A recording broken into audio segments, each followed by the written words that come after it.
अरे पंडित उठो उठो, सोने से काम नहीं चलेगा। राज्य में कुछ ऐसा मिला है जिसको लोग देखने के लिए उत्साहित हैं, पर आपको सोना है तो सोना है, बस एक ही काम रहता है, सोना।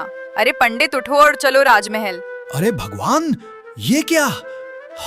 अरे भाग्यवान, सोने दो ना, क्यों परेशान करती हो? रोज रोज तुम परेशान करती रहती हो। बोलो, आज कौन सी मुसीबत सिर पर पड़ी है जो एक पंडित को सोने नहीं दे रही हो? हा, बहुत सो लिए, अब उठ जाओ। एक बहुत बड़ी खबर है।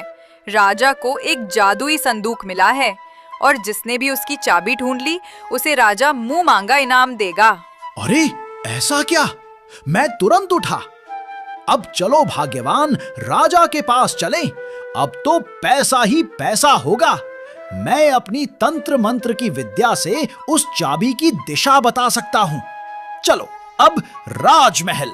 और इस तरह पंडित, जो कुछ पल पहले तक नींद के आगोश में था, अब लालच और जिज्ञासा में भरकर निकल पड़ा राजमहल की ओर।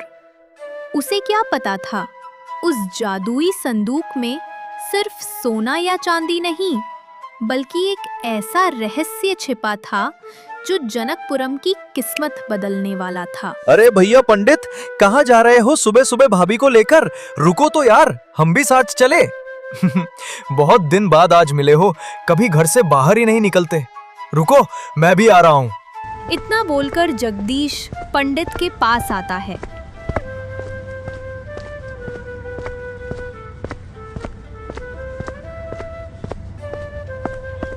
फिर पंडित जगदीश से कहता है, अरे जगदीश भाई, कभी घर भी आया करो। महीना हो गए पर मुलाकात नहीं हुआ। बचपन में साथ खेला करते थे, पर समय ने ऐसा करवट बदला कि अब दोस्त भी अपना समय नहीं निकाल पा रहे। अरे पंडित भाई, ऐसी बात नहीं है। दरअसल मैं थोड़ा काम से बाहर गया था, पर मेरा ध्यान तुम्हारे ऊपर ही था। तुम्हारे बिना मैं अधूरा था। बोलो, आज किधर जाने का प्लान है? और भाभी को भी साथ में लेकर जा रहे हो? कहीं निमंत्रण है क्या? अरे पगले, इतने बड़े हो गए हो पर अभी बच्चों के जैसी बातें करते हो। हम कहीं निमंत्रण नहीं जा रहे हैं, हम जा रहे हैं राजा के दरबार। हमें पता चला है कि राजा को कोई जादुई संदूक मिला है और इस संदूक की चाबी जो कोई ढूंढ कर लाएगा, राजा उसे मुंह मांगी चीज देगा। अरे पंडित, गजब! ये सही मौका। हमको चाबी ढूंढना ही पड़ेगा। अगर चाबी ढूंढ देंगे तब राजा खुश होकर बहुत सारे इनाम देगा और फिर हम बहुत बड़े आदमी हो जाएंगे। डर डर की ठोकरें खाना बंद कर देंगे। चलो, साथ में भी चलता हूँ। इतना बोलकर जगदीश भी पंडित के साथ राजमहल की तरफ निकल पड़ा। और फिर थोड़ी देर बाद वे सभी राजमहल पहुंच गए। वहां पर पहुंचकर देखा कि और भी आदमी खड़े थे। संदूक बीचों बीच रखा था। पंडित और जगदीश को देखकर राजा बोल पड़ा, पंडित, ये कोई पूजा पाठ करने का स्थान नहीं है। मतलब, मेरे कहने का मतलब, यहाँ पर मेहनती और साहसी आदमियों की जरूरत है, क्योंकि इसकी चाबी कांतारा जंगल में मिलेगी और वहां पर जाना किसी मौत से कम नहीं। इसलिए आप यहां से जा सकते हैं। आपका काम सिर्फ पूजा पाठ करना है। रहस्यमयी चीजों में आप अपना हाथ ना डालें। अरे राजा जी, सत सैया के दोहरे जो नाविक के तीर, देखन में छोटन लगे घाव करे गंभीर। मतलब हम जो दिखते हैं वो है नहीं और जो हैं वो दिखते नहीं। इसलिए हमें छोटा और कमजोर मत समझो। ये कोई जादुई संदूक नहीं, बल्कि राक्षसी पेटी है। इसको खोलना मतलब काली शक्तियों को आजाद करना। ये सबको बर्बाद कर देगी। क्या बोल रहे हो पंडित? ये संदूक एक राक्षसी संदूक है। तुम्हारे कहने का मतलब, अगर हम इस संदूक को खोलेंगे तब राक्षसी शक्तियां बाहर आएंगी और इस राज्य को बर्बाद कर देंगे। पर ऐसा तो मैं नहीं सुना था। मैंने सुना था कि ये एक जादुई संदूक है जिसकी चाबी कांतारा जंगल में कहीं छुपाई गई है और फिर उस चाबी से इस संदूक खोलते ही राज्य में एक चमत्कार होगा। राजा जी, आपकी बातें बिल्कुल सही हैं, पर जहां तक मेरा अनुमान है वहां तक ये बात गलत है। मैं भी एक पंडित हूं और मुझे भी कुछ चीजों का ज्ञान होता है। मैं अपने मंत्रों से ये जान चुका हूं कि ये संदूक कोई आम संदूक नहीं, बल्कि काली शक्तियों का बंधक है। अगर ऐसी बात है पंडित, तो हमारे राज्य के मुनि व्यास महाराज से बात करनी होगी। इसके लिए आपको और जगदीश को मेरे साथ चलना होगा और अपनी पत्नी को बोलो कि घर जाए और हमारे आने तक इंतजार करें। राजा की इतनी बात सुनकर पंडित अपनी पत्नी से कहता है, सुनो भाग्यवान, अगर मैं लौटा तब ठीक नहीं तो समझ जाना कि मैं उस चाबी को खोजने के लिए कांतारा जंगल जा रहा हूं। और हां, घबराना नहीं, ईश्वर में विश्वास रखना। जो कुछ भी होगा बहुत अच्छा होगा। इतना बोलकर राजा, मंत्री, पंडित और जगदीश सभी लोग व्यास महाराज से मिलने चल देते हैं।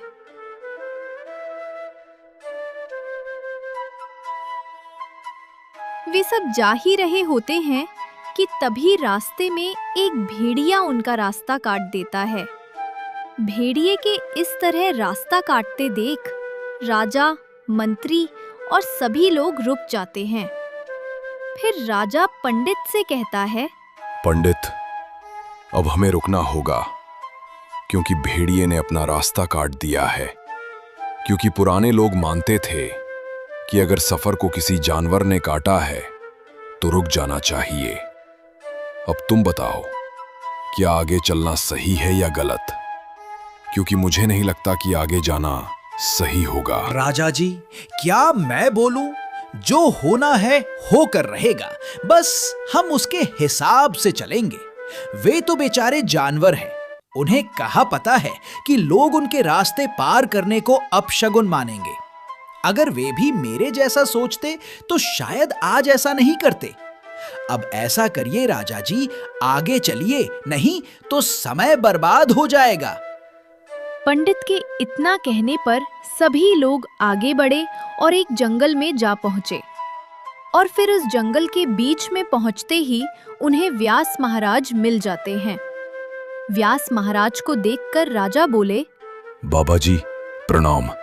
बाबा, आज आपसे एक संदेह का हल जानने आए हैं और उस संदेह का हल आप ही बता सकते हो। अगर आपकी आज्ञा हो तो बात को आपके समक्ष रखूं। क्यों नहीं राजा जी, रखिए अपना संदेह। आपकी सेवा करना हमारा कर्तव्य है। आप बिना संकोच के हमसे कोई भी सवाल कर सकते हैं। आपका तो कर्तव्य बनता है जनता की सेवा करना, इसलिए आप हमसे उस संदेह को साझा करो। बाबा, आपको तो ये बात पता है कि मेरे पूर्वज हमेशा अच्छाई का साथ दिया और बुराई का अंत किया।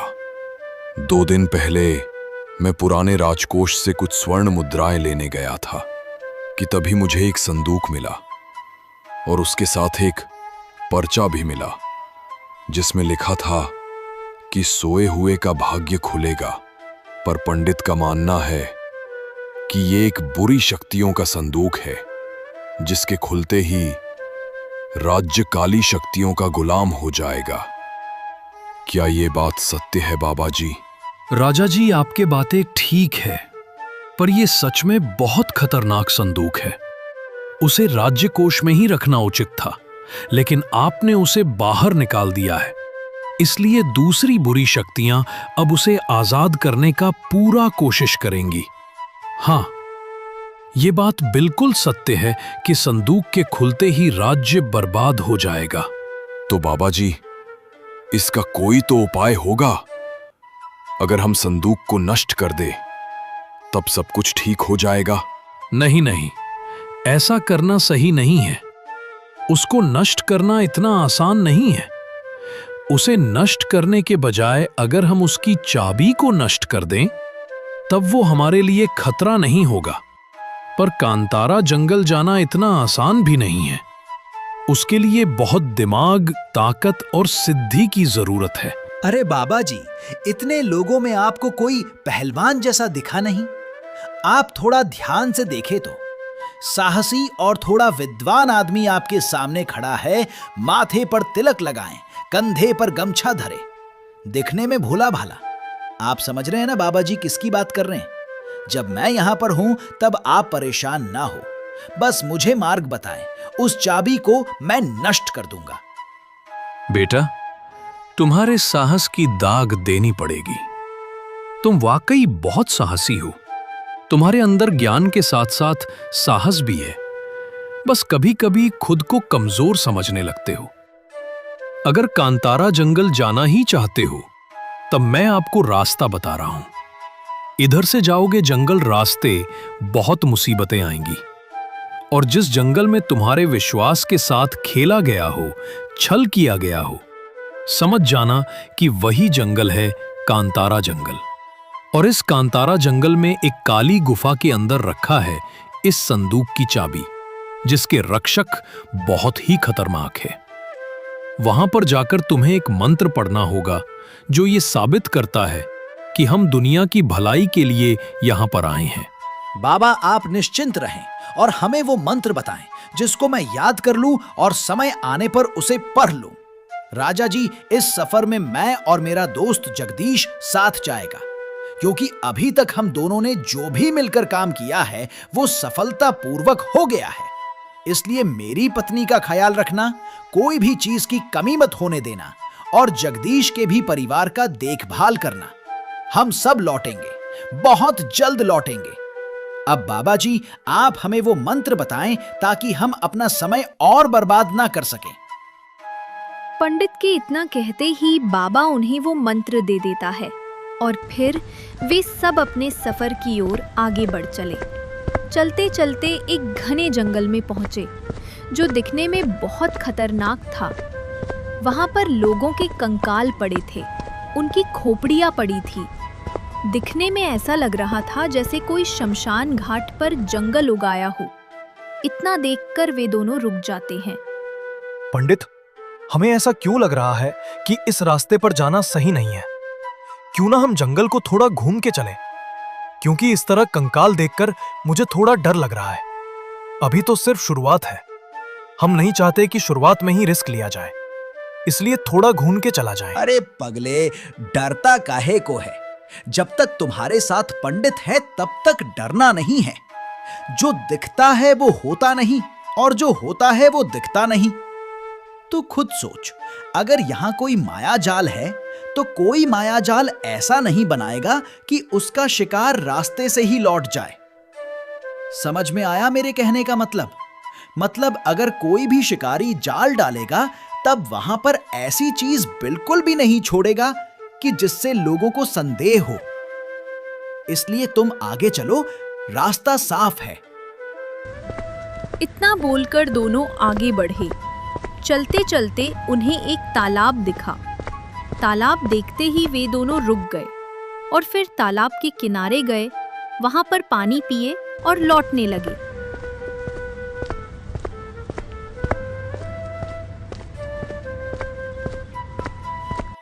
तभी जगदीश पंडित से बोला, अरे पंडित, क्या हम थोड़ी देर आराम कर लें? क्योंकि सफर बहुत लंबा है और रात भी होने वाली है, और रात में जंगल में रुकना सही नहीं होगा। इसलिए हम शाम को ही आराम कर लें। वे दोनों इतना बोलकर एक पेड़ की तरफ आराम करने निकल चले, और जैसे ही पेड़ के पास पहुंचे वैसे ही जगदीश को एक चिराग दिखाई दिया। चिराग को देखकर जगदीश पंडित से बोला, पंडित, एक बात पूछूं? क्या तुमने भी वो कहानियां पढ़ी हैं जिसमें चिराग रगड़ने से जन्न बाहर आता है? क्या तुमको लगता है कि वो बातें सही हैं? अगर लगता है तो कुछ ना कुछ तो होने वाला है, और ऐसा होने वाला है जिसको देखकर मजा आ जाएगा। हाँ, बातें सही हैं, क्योंकि मेरे पूर्वज बताते थे कि उनका एक साथी दोस्त जिन्न था जो उनके साथ घूमता था और बातें भी करता था, पर अचानक से पता नहीं कहां गायब हो गया और फिर कभी दिखा नहीं। पर तुमने ऐसी बात क्यों की? क्या तुमको जिन्न मिला है क्या? मिला नहीं, पर मिलने वाला है। पंडित, सामने देखो, एक चिराग पड़ा है और मुझे पूरा विश्वास है कि हम इस चिराग को रगड़ेंगे और जैसे ही रगड़ेंगे वैसे जिन्न बाहर आएगा।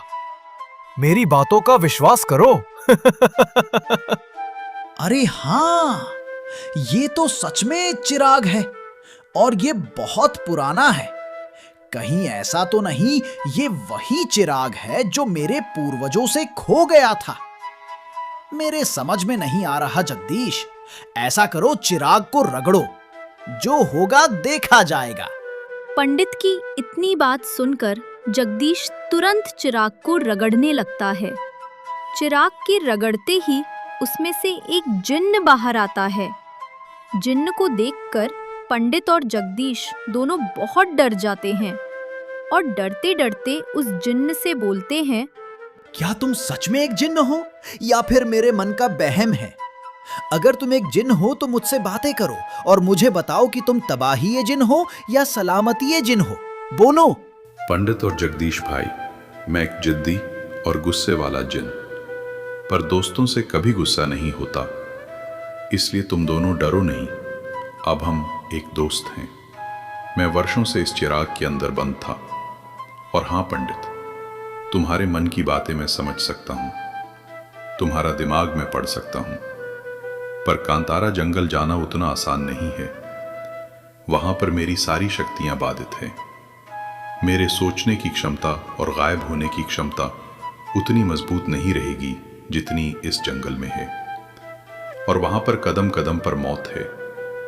तो बोलो, क्या तुम मौत का सामना कर पाओगे? अब जब दोस्त बन गए हो तो दिल में रखने की क्या जरूरत है? अरे पगले, मरने का डर उसे लगता है जो कायर होते हैं। हम तो सिर्फ लोगों के लिए जीते हैं, अपने राज्य के लिए जीते हैं। अगर उनकी सेवा करते करते मौत भी आ जाए तब कोई फर्क नहीं पड़ता। हाँ जिन भाई, आपकी बातें सही है, पर मुझे कहीं कहीं थोड़ा डर लगता है, क्योंकि अभी मेरी शादी नहीं हुई, इसलिए सोच रहा था कि शादी हो जाए फिर मर जाऊं तो कोई गम नहीं। बुरा मत मानना, मजाक कर रहा था। अब चलो सफर को आगे बढ़ाया जाए। अरे तो उसमें चलने की क्या जरूरत है हमसे? बोलो, उड़ाते हुए, आसमान की सैर कराते हुए कांतारा जंगल के पास उतारूंगा। बोलो, क्या तुम दोनों मेरे साथ उड़कर चलोगे या फिर मैं तुम्हारे साथ पैदल चलूं? अरे ना बाबा ना, हमें उड़कर नहीं जाना, हमें पैदल चलना है, क्योंकि सफर का मजा तभी है जब हम रास्ते को समझकर चले। वैसे भी अगर हम रास्ते को देखकर चलेंगे तब लौटने में कोई भी दिक्कत नहीं होगी, क्योंकि कोई भरोसा नहीं है कांतारा जंगल किसको निगल जाए। इसलिए हमें पैदल जाना सही लगता है। पंडित की इतनी बात सुनकर सभी जंगल की तरफ निकल पड़े और चलते चलते रात हो गई, लेकिन वो सब रुक नहीं, वे सब चलते रहे। चलते चलते आखिरकार सभी रुक जाते हैं। तब पंडित बोलता है, जिन्न भाई, इतना बड़ा जंगल है, मुझे कुछ खाने को लेकर आओ, क्योंकि मुझे बहुत जोरों से भूख लगी है। और हाँ, तुम उसे अपनी जादुई शक्तियों से नहीं बनाओगे। मुझे पेड़ का मीठा रसीला फल चाहिए, जिसको खाकर मेरी आत्मा तृप्त हो जाए। हाँ पंडित, सही कह रहा है। भूख तो बहुत जोरों से लगी है। मुझे भी खाने का बहुत मन हो रहा है, इसलिए कुछ खाने को लेकर आओ। तुम उड़ सकते हो, गायब हो सकते हो, तो मेरे लिए कुछ खाने को लेकर आओ। हम दोनों यहीं पर बैठकर तुम्हारा इंतजार कर रहे हैं। ठीक है दोस्तों, जैसा कहो। मैं यूं गया और यूं आया। बस तुम दोनों मेरा इंतजार करते रहना, क्योंकि मैं अच्छे फल ढूंढने के चक्कर में काफी दूर तक निकल जाऊंगा। इसलिए मेरा इंतजार करना। और हां, इधर उधर भटकना नहीं तो इस जंगल में ढूंढना बहुत मुश्किल हो जाएगा। इतना बोलकर जिन वहां से चला जाता है और जगदीश एक पेड़ के पीछे पेशाब करने लगता है। तभी उसे एक स्त्री दिखाई देती है। स्त्री को देखकर जगदीश डर जाता है और फिर पंडित के पास जाता है और पंडित से कहता है, पंडित पंडित, क्या रात में जंगल में भूतनी होती है या फिर कोई भटकी हुई स्त्री भी आ सकती है? और मेरे कहने का मतलब कि जंगल में कुछ ऐसा भी हो सकता है जिसे हम छलावा ना बोले। अरे मेरे कहने का मतलब क्या, जंगल में कोई ऐसी भी स्त्री हो सकती है जिस पर हम विश्वास कर सकते हैं? हाँ, क्यों नहीं, कोई भी हो सकती है। ऐसा है नहीं कि जंगल सिर्फ भूतों के लिए बना है या फिर भूतनी के लिए बना है। यहां पर कोई भी रह सकता है, सभी स्वतंत्र हैं, सबकी जिंदगी है। पर तुम ऐसा क्यों पूछ रहे हो? क्या तुम्हें कहीं भूतनी दिखी क्या? भूतनी नहीं पंडित, तुम्हारी भाभी। मुझे एक स्त्री दिखी और वो बहुत खूबसूरत थी। सामने से जा रही थी और मेरा दिल उस पर लट्टू हो गया है। इसलिए पंडित भाई, तुमको मेरी कसम मेरे साथ चलो और उसको देखकर बताओ कि मेरे लिए कैसी रहेगी। अगर उसने शादी की हां कर दी तब एक पार्टी मेरी तरफ से। अरे पगली, मैं तो चलने वाला था, पर तुमने दोस्ती की कसम क्यों दे दी? चलो, मैं उससे बात करता हूं और तुम्हारी शादी भी करवा दूंगा। पर थोड़ा मुझे शक हो रहा है कि इतने घने जंगल में भला एक लड़की क्या करेगी? पर हो भी सकती है। अब चलकर पता लगाना ही होगा। इतना बोलकर पंडित और जगदीश वहां से उस औरत को ढूंढने लगते हैं और काफी दूर ढूंढने के बाद आखिरकार उन्हें एक झोपड़ी दिखाई दी जो जंगल के बीचों बीच बनी थी। पंडित और जगदीश दोनों उस झोपड़ी के पास जाते हैं और झोपड़ी के पास खड़े होकर बोलते हैं, अरे कोई है क्या जी? अगर हो तो बाहर निकलो, हमें थोड़ा काम है आपसे। क्या आप हमारी मदद कर सकती हो? अरे सुनो जी, निकलो तो आपसे थोड़ी जरूरी बात करनी है। अरे यार, पंडित कोई सुन ही नहीं रहा है। ऐसा लगता है जैसे कोई इस घर में है ही नहीं। अरे रुको जगदीश, वो नहीं, उसका बाप निकलेगा। एक बार पहले मुझे बुलाने तो दो। अरे वो घर के मालिक, निकलो यार, इतनी देर से बाहर खड़ा हूं, पागल समझ रहे हो क्या? तुरंत निकलो घर से, नहीं तो बहुत बुरा होगा तुम्हारे लिए। साला दिमाग खराब करके रखा है, निकल बे घर से जल्दी। पंडित के इतना बोलते ही उस घर से एक स्त्री बाहर निकलती है, जिसको देखते ही जगदीश मोहित हो जाता है। तभी स्त्री बोलती है, अरे आप दोनों कौन हैं और यहाँ पर क्या करने आए हो? कोई काम है क्या या रास्ता भटक गए हो? बोलो आप आए कहाँ से और मुझसे क्या काम है? क्योंकि इस जंगल में कोई कभी नहीं आता, सिर्फ हम मंगोली जाति के वंशज ही यहाँ पर रहते हैं। क्या बोल रही हो तुम? जंगल में अकेले रहती हो? पर एक औरत का जंगल में रहना सही नहीं है क्या? तुमको नहीं लगता कि तुम्हारे साथ कुछ भी हो सकता है?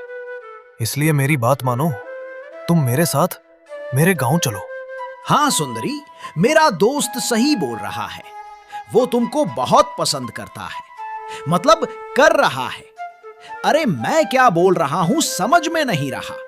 सीधी सीधी बात करना चाहता हूं कि वो तुमसे शादी करना चाहता है। क्या तुम बोलो मेरे दोस्त जगदीश को पसंद करती हो? अरे मैं क्यों घबरा रहा हूं, जैसे तो मुझे शादी करनी हो। अरे यार जगदीश भाई, तुम ही बात करो, मेरे बस की नहीं है। अरे हाँ, मतलब कि मैं तुमको पसंद करता हूं और तुमसे शादी करना चाहता हूं। तो क्या तुम मेरी पत्नी बनना पसंद करोगी? कोई जोर जबरदस्ती नहीं है। अगर तुमको लगता है तो ठीक, नहीं तो कोई बात नहीं। आज तक जो भी मुझसे मिले मेरे अपने पर आए, सबने सिर्फ अपना स्वार्थ दिखाया। आज सिर्फ आप दोनों को देखकर मुझे ऐसा लग रहा है जैसे कोई मेरा अपना मुझे बुला रहा है। मैं बहुत खुश नसीब हूँ कि आपकी पत्नी बनने का सौभाग्य मिला मुझे। मैं शादी करने के लिए तैयार हूँ। आए हाय, ये तो बड़ी औसम है यार। कितने आराम से मान गई। पंडित फटाफट मेरी शादी का डेट निकाले, अब और इंतजार नहीं कर सकता। अरे पगले, पहले जाकर अंदर थोड़ी बात तो कर ले, और मैं इधर ही तुम्हारा इंतजार कर रहा हूं। और अगर नींद लग गई तो सो भी जाऊंगा। अब अंदर जाओ, शर्म मत कर। पंडित के इतना कहते ही जगदीश कमरे के अंदर जाता है और अकेले पंडित बाहर इंतजार करने लगता है।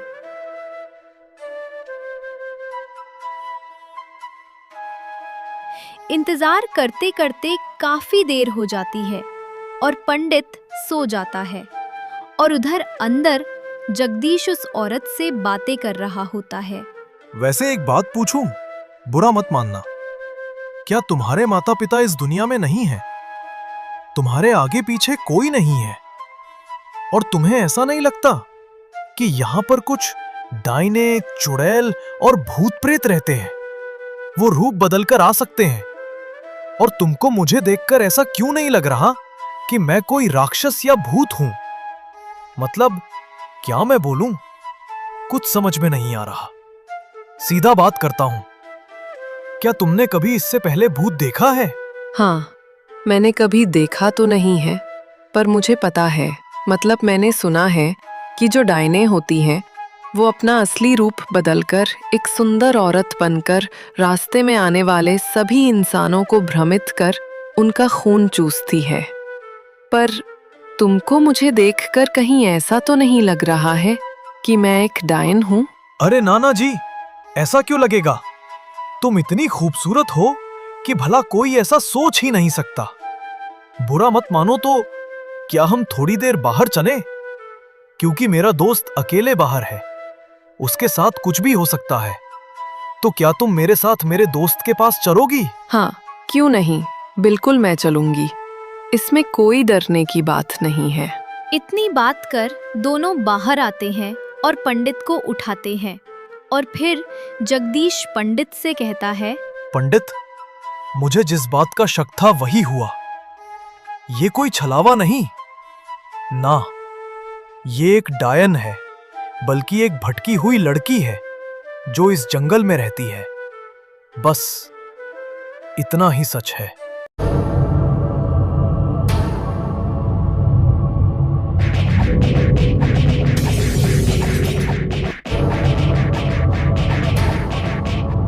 अरे जिन्न भाई, ये क्या कर दिया तुमने?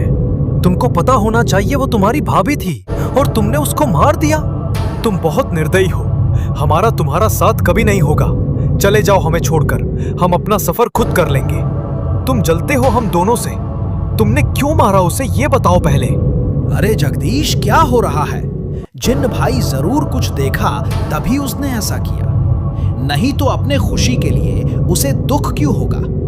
और मुझे इतना बता कि कब से तुम्हारी वो सगी हो गई? अब इतना बताओ जिन्न भाई, आपने उसको क्यों मारा? ऐसा आपको क्या दिखा कि उसे मारना सही था? अरे मेरे दोस्तों, आप ऐसा क्यों बोल रहे हैं? मैं तो आपकी भलाई के लिए कर रहा हूं। और पंडित, आप तो थोड़ा बहुत ज्ञान रखते ही हैं। अपने अपने मंत्रों से ये नहीं जान पाए कि ये एक डायन है जो जगदीश को अपने माया जाल में फंसाकर उसे अंदर से खत्म कर रही थी। थोड़ी देर रुको, अभी ये अपने असली रूप में आ जाएगी। इतना बोलकर जिन्न अपनी एक जादुई शक्ति उस औरत के ऊपर करता है, और फिर देखते ही देखते वो औरत एक डायन के रूप में बदल जाती है। इतना देखकर पंडित और जगदीश हैरान हो जाते हैं। अरे ये तो सच में एक डायन है। मुझे माफ करना भाई, मैं खामखार आपको उल्टा सीधा बोला। मैं उसके लिए माफी मांगता हूँ। आज के बाद ऐसी गलती कभी नहीं करूंगा। और रही बात शादी की, तो भाड़ में गया भैया। ये जंगल में शादी हम नहीं कर पाएंगे। अरे ऐसा काहे बोल रहे हो जगदीश? वो तो हमारी भाभी है, और भाभी को ऐसा नहीं बोलते। माफ करना, मजाक कर रहा था। अब तो मेरी भूखी नहीं लगी। ऐसा करो, सफर जारी रखो, जो होगा देखा जाएगा। अब कुछ भी नहीं देखा जाएगा।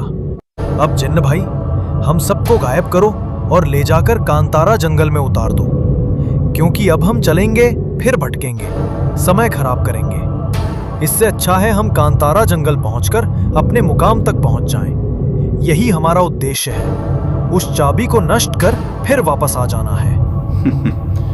ठीक है दोस्तों, जैसा आप कहें। तो गायब होने के लिए तैयार हो जाओ। है जिन्नी शक्तियां, हमारे दोस्त को हमारे साथ कांतारा जंगल ले चलो। जिन के इतना बोलते ही तुरंत सभी वहां से गायब हो जाते हैं और थोड़ी ही देर में कांतारा जंगल में पहुंच जाते हैं। वहां पर पहुंचते ही उनके सामने एक आंख वाला राक्षस आ जाता है। रुक जाओ, आगे जाना मना है। मुझे पता है कि तुम सब उस चाबी को नष्ट करने जा रहे हो, पर ऐसा कभी नहीं होगा। हम सभी काली शक्तियां मिलकर अमावस्या की रात को उस चाबी को लेकर उस संदूक को खोलेंगे और फिर इस दुनिया में राज होगा तो सिर्फ काली शक्तियों का राज होगा और तुम्हारे जैसे लोग सिर्फ हमारे गुलाम होंगे। बुरा मत मानना, एक बात बोलूं, भैंस के जैसे हो गए हो पर दिमाग तुम्हारे अंदर थोड़ा भी नहीं है। साला पागल का पागल है। कभी इतिहास उठाकर पढ़ लो, तुमसे बड़े बड़े राक्षस इंसानों की बराबरी नहीं कर सके। और रही बात काली शक्तियों की, तुम उनका सफर अब खत्म हुआ। अरे हे पंडित, ज्यादा बड़बड़ मत कर, नहीं तो तुझे कच्चा चबा जाऊंगा और कोई बचा भी नहीं पाएगा। वैसे भी मुझे काफी दिनों से इंसान का मांस नहीं खाने को नहीं मिला। तुम तीनों को खाकर मेरी आत्मा तृप्त हो जाएगी। बहुत दिन बाद ऐसा खाना खाने को मिलेगा, बहुत मजा आएगा। अरे बुड़बक, पागल है क्या तू? इतनी देर से फेंके जा रहा है। तुझको क्या लगता है कि तू अमावस्या के रात तक हम सबको रोक पाएगा? कभी नहीं।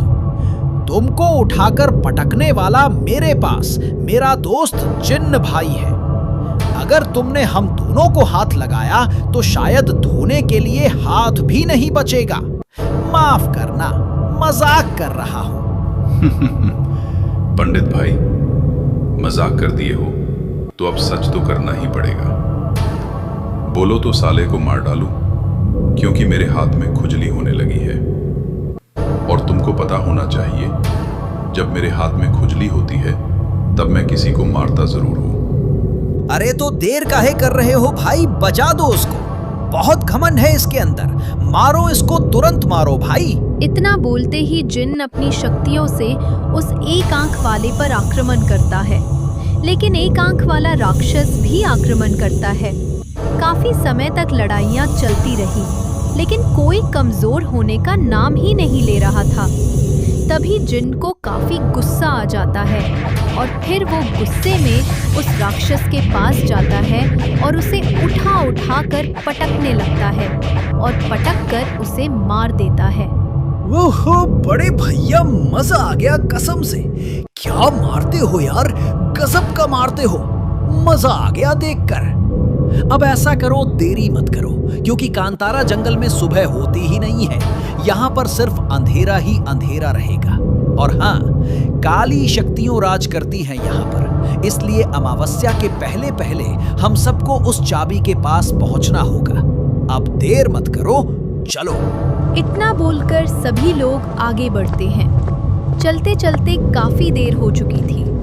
तभी उन्हें एक शेर का कंकाल दिखाई दिया। शेर के कंकाल को देखकर जिन्न तुरंत रुक जाता है और फिर जगदीश और पंडित से कहता है, रुको दोस्तों, आगे जाना सही नहीं है, क्योंकि मुझे लग रहा है कि आगे कुछ खतरा है। अगर इस शेर के कंकाल को देखो, हमें ऐसा लगता है कि जैसे शेर 1-2 दिन में मारा गया हो, और शेर को कोई जानवर मार भी नहीं सकता। इसलिए यहाँ पर सचेत रहना बहुत जरूरी है। कौन सा राक्षस किधर से आ जाए कुछ पता नहीं है। इसलिए मेरे दोस्तों, सचेत रहो और मेरे साथ चलो। जिन्न इतना बोल ही रहा होता है कि तभी उनके सामने एक और राक्षस आ जाता है। राक्षस बहुत खतरनाक था। राक्षस को देखकर पंडित और जगदीश दोनों डर जाते हैं, लेकिन उन्हें भरोसा होता है कि उनका जिन्न भाई उनकी मदद करेगा। तुमने मेरे भाई को मारा, तुमको क्या लगता है कांतारा जंगल में आकर किसी को मारकर चले जाओगे। ये तुम्हारी भूल है। यहाँ पर जो भी आया लौटकर कहीं नहीं गया और तुम भी नहीं जाओगे। मैं इस जंगल का महाराज दैत्यराज हूँ और दैत्यराज को मारना उतना ही मुश्किल है जितना कि स्वयं नारायण को मारना। अरे चुप कर साले, अगर मेरे भगवान के बारे में कुछ बोला तब तेरे साथ बहुत गलत होगा। मैं एक ब्राह्मण हूं और मैं अपने भगवान के बारे में ऐसा कभी नहीं सुन सकता। मैं दिखने में एक छोटा पंडित लगता हूं, पर मैं तुझे अकेला थाम सकता हूं, इतना मैं जानता हूं। इसलिए अगर दोबारा मेरे इष्ट भगवान का नाम लिया तो तुझे मार डालूंगा। अरे पंडित भाई, गुस्सा मत करो। अगर इसे खुद पर घमंड है तब इसका घमंड तोड़ना ही पड़ेगा। पर मुझे ऐसा क्यों लग रहा है कि अगर मैं इससे अकेले लड़ा तब हार जाऊंगा, क्योंकि मैं सामने वाले को देखकर उसकी शक्तियों का अंदाजा लगा सकता हूं। और ये जंगल मायावी जंगल है। यहां पर जिन की शक्तियां सीमित होती हैं। इसलिए अगर तुम मेरा साथ दो, अपने कुछ मंत्रों से इसे रोक सकते हैं तो रोको, और बाकी इसकी सेवा पानी मैं कर दूंगा। इसका मतलब तुम दोनों लड़ सकते हो और मैं खाली देखता रहूं? ऐसा नहीं हो सकता। मैं भी डंडे उठाकर एक दो डंडे लगा सकता हूं, पर सही बात है, बीच में नहीं पड़ना चाहिए। ठीक है, तुम सब लड़ो, मैं खड़ा होकर देखता हूं। बाद में बताऊंगा किसने अच्छा लड़ा। क्या हुआ रे बिना पैर के इंसान, तेरे जैसों को तो मैं बहुत मारा है। मानना पड़ेगा तुम सबके अंदर ताकत बहुत होती है, पर मेरा मुकाबला कर पाना शायद कठिन हो, क्योंकि तुम्हारी शक्तियां मेरा मुकाबला नहीं कर सकती हूं। मानता हूं कि पंडित और तुम मिलकर मुझ पर आक्रमण करोगे, तब मैं थोड़ा सोच में पड़ जाऊंगा। फिर भी मुझे अपनी शक्तियों पर पूरा घमंड है। तुम मेरा बाल बांका भी नहीं कर सकते। ठीक है, तो कहने से अच्छा करके ही देख ले। चलो, रोक कर दिखाओ मेरी शक्तियों का प्रहार। अब जो होगा देखा जाएगा। इतना बोलकर जिन और पंडित एक साथ उस राक्षस पर हमला करते हैं और राक्षस भी उन दोनों पर हमला करता है। लड़ाई काफी देर तक चलती रहती है। राक्षस कमजोर पड़ने लगता है। तभी जिन उसी समय का फायदा उठाकर उसके पास जाता है, उसे पटक पटक कर मारने लगता और थोड़ी ही देर में उसे मार देता है। और वे सब थोड़ा आगे बढ़ते और फिर उन्हें एक गुफा दिखाई देती है। गुफा को देखकर जिन बोलता है, सुनो पंडित, हमको लगता है यही वो गुफा है जहां पर उस संदूक की चाबी है। पर इसके रक्षक भी होंगे, और वे दैत्य रक्षक नहीं बल्कि देव रक्षक हैं। उनसे लड़ना सही नहीं होगा। इसलिए पंडित, मेरे भरोसे मत रहना। अब तुमको अपना दिमाग लगाना होगा और उस चाबी को नष्ट करना होगा। अरे तुम उसकी चिंता मत करो, मुझे उसका मंत्र पता है। पर ध्यान रहे, वहां पर गुस्सा मत करना, क्योंकि उनको मारना सही नहीं होगा। इसलिए हम जितना प्यार से काम निकाल सकते हैं निकालेंगे। अगर मान गए तब ठीक है, नहीं तो फिर वही करेंगे जो करते आए हैं। ठीक है, अब चलो गुफा के अंदर।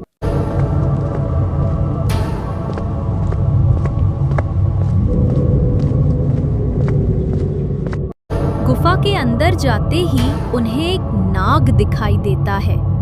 नाग को देखकर पंडित रुक जाता है और फिर नाग पंडित से कहता है, अरे वो पंडित, ये कोई आम गुफा नहीं है जो तुम यहाँ पर आ रहे हो। मेरी बात मानो, यहाँ से चले जाओ। हम आपको नुकसान नहीं पहुँचाएंगे, आपसे वादा करते हैं। नागराज, हम यहाँ जाने नहीं बल्कि यहाँ पर कुछ काम करने आए हैं। आप शायद हमें पहचाने नहीं। रुको, मैं अपना पहचान आपको देता हूँ। इतना बोलकर पंडित नागराज के सामने एक मंत्र पढ़ता है। नागराज तुरंत समझ जाता है कि ये मंत्र कोई आम मंत्र नहीं, बल्कि एक सत्य के लिए बोला हुआ मंत्र है। मंत्र के बोलते ही नाग तुरंत वहां से गायब हो जाता है और फिर चाबी देखकर पंडित जिन से कहता है, सुनो जिन भाई, अपनी जिनी शक्तियों के द्वारा इस चाबी को नष्ट कर दो और ऐसा नष्ट करो कि फिर दोबारा कभी बने नहीं तो दुनिया काली शक्तियों की गुलाम हो जाएगी और मानव मतलब इंसानियत खत्म हो जाएगी। ठीक है मेरे दोस्त, जैसा आप कहें। हे जिन्नी शक्तियां, मेरे सामने दिख रही चाबी को समूल सहित नष्ट कर दो और दोबारा भविष्य में ये कभी बनाई न जा सके। इतना कहते ही चाबी नष्ट होकर गायब हो जाती है और फिर जिन, जगदीश और पंडित तीनों को लेकर जिन उनके राज्य आता है और फिर राजा उनका अच्छे से स्वागत करता है और पंडित जगदीश को खूब सारे स्वर्ण मुद्राएं देता है और जिन को राज्य का सेना मंत्री बना देता है। तो दोस्तों, इस तरह एक बुराई पर अच्छाई की जीत हुई और उस चाबी को हमेशा के लिए नष्ट कर दिया गया। आप कमेंट करके बताएं कि क्या हम एक और भाग इसी तरह लाएं? अगर आपको एक और भाग देखना है तो कमेंट करें।